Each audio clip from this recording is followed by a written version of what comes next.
And now, it's time for another Dice Tower review with Tom Vasel. Hey folks, I'm Tom Vasel, and today we're taking a look at Stuffed Fables. Stuffed Fables is a family game. It's called an adventure book game. It's a sort of sequel, and in spirit, to Mice and Mystics. This is Jerry Hawthorne is the designer of both of them, and in this game, you are some toys. And what you're going to be doing is you are going to defend a little girl who owns you. Your job as toys is to defend her, to accomplish missions. This is a storybook game, so there is a story to this.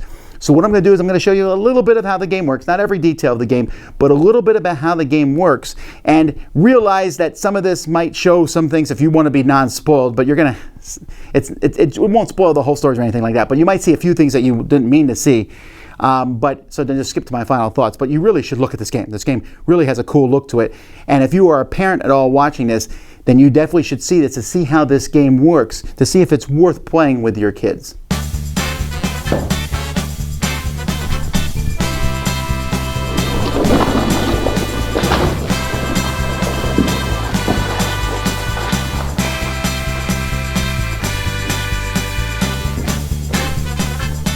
Now, what you're going to do, there are 7 stories that come in this book. This book here is your board, and you will read through a story each time. There's even like little fables and things in here, and it will tell you what page to go to next. Many of the pages include a board, and on this board you're going to place your figures. It's going to tell you exactly how to do it, so you'll have different figures that will show up over the course of the game. Each person's going to get a figure, and this is going to show your character special abilities that you can use. If you ever find a heart, you can use special abilities. An amount of stuffing. Stuffing is sort of life points in this game, so you'll have stuffing that you'll need to keep, and a spot to store a die. And so you'll have these characters. Some of the characters you'll start the game with, other characters you'll find as the game goes by. When you play through this, you will often come across and fight various bad guys and minions, maybe a boss or two, depending on the scenario. There will also be special cards that go with the different things. This is for story 2. We're playing story 1 in this example, so the story 1 cards will be set aside, and you would pull them out as you need them.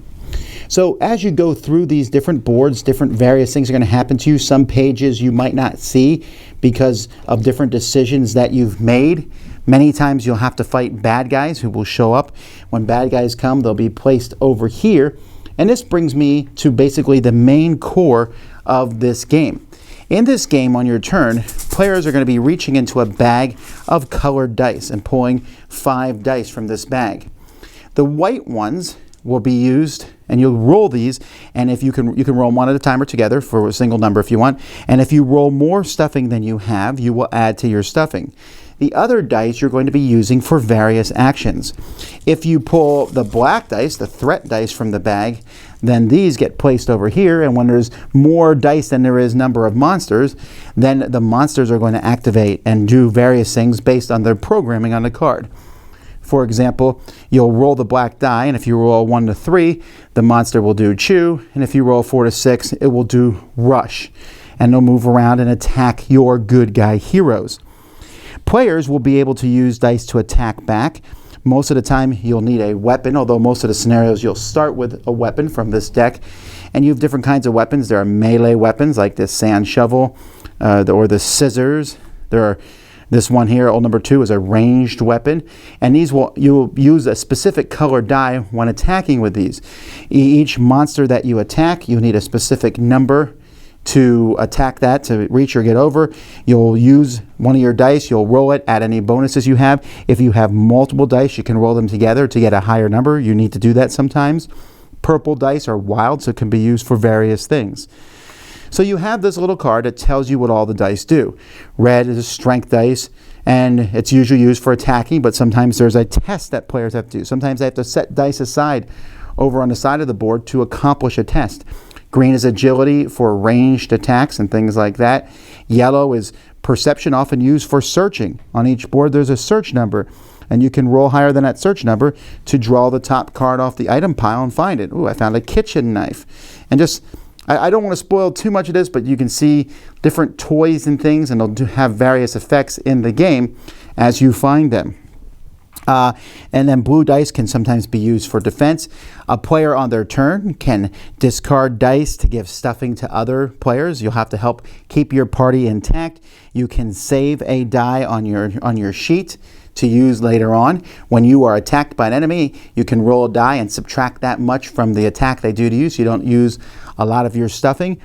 And so there's all kinds of things. There's also going to be spots on the board that you can go to where it will read a specific thing from here, or sometimes it will pull a random card from this encounters deck, and someone else will read it to you. They will give you the choice. It will tell you, give her a button, whatever you can do, and then the person reading it to you will tell you what happens.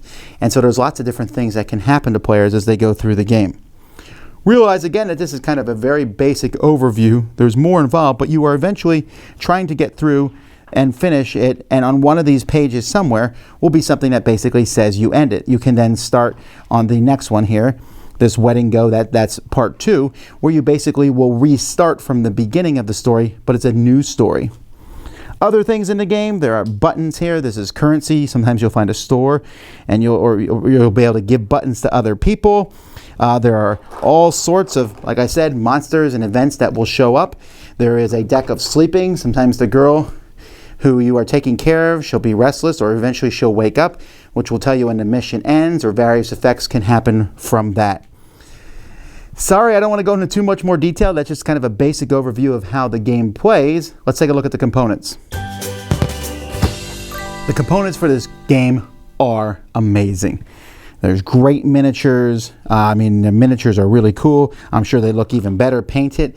The one thing about this game is we might notice is some of the stuff is kind of like a little spooky. So you look at this here, and this looks like one of the toys from Toy Story that Sid made. They're like kind of crazy, scary toys, but they're not too scary, and you're fighting against them. The game also has these little a deck of cards here for when something happens to you. Maybe you're scared, maybe you're soggy or certain things, and you will just take these. These are kind of status cards.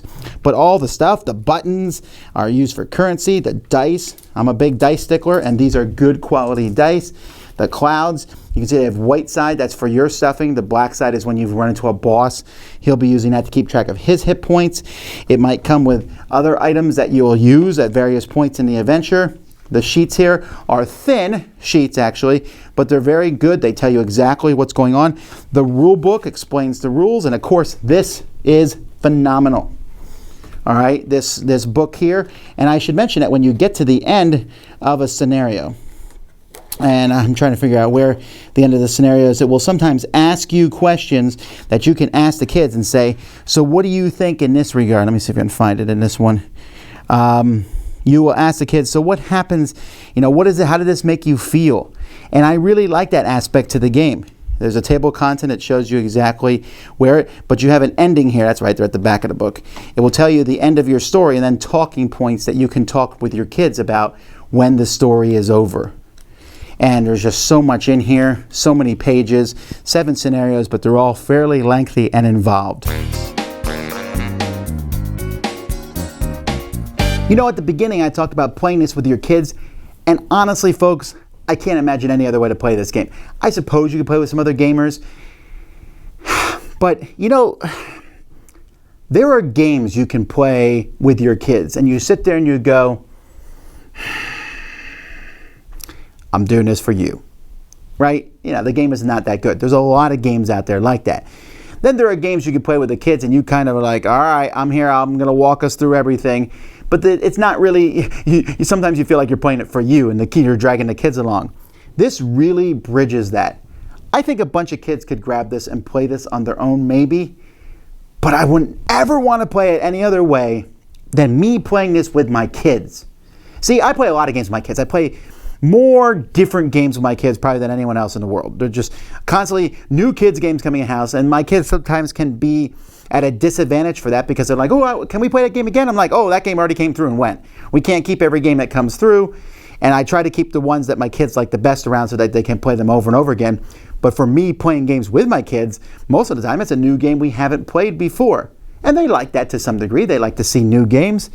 Stuffed Fables is a game that when we played it, They were so enthralled that the next day I said, all right, do you want to try this new game? And they're like, we want to play this game again. And like almost on an everyday basis, we have not yet gone through all the scenarios in here.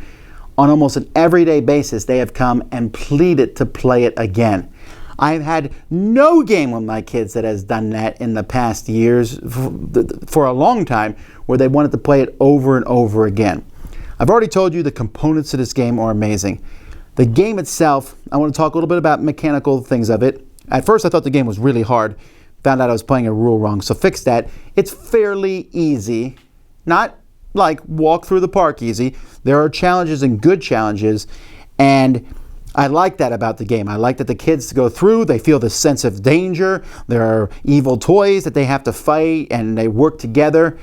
And I like that aspect of it a lot. The stories are interesting because the story is, like the first story is the little girl moves out of a crib into a bed and the toys do it. This is a story kids understand, can remember possibly going through the same thing themselves, and yet is written in an incredibly intelligent style, so that it's not like, it's talking like kids and toys will talk, but the adjectives, the wording and stuff, it's just really well done. There's a bookmark piece in the game, and you pass it around and have each kid, each person who's playing read part of it.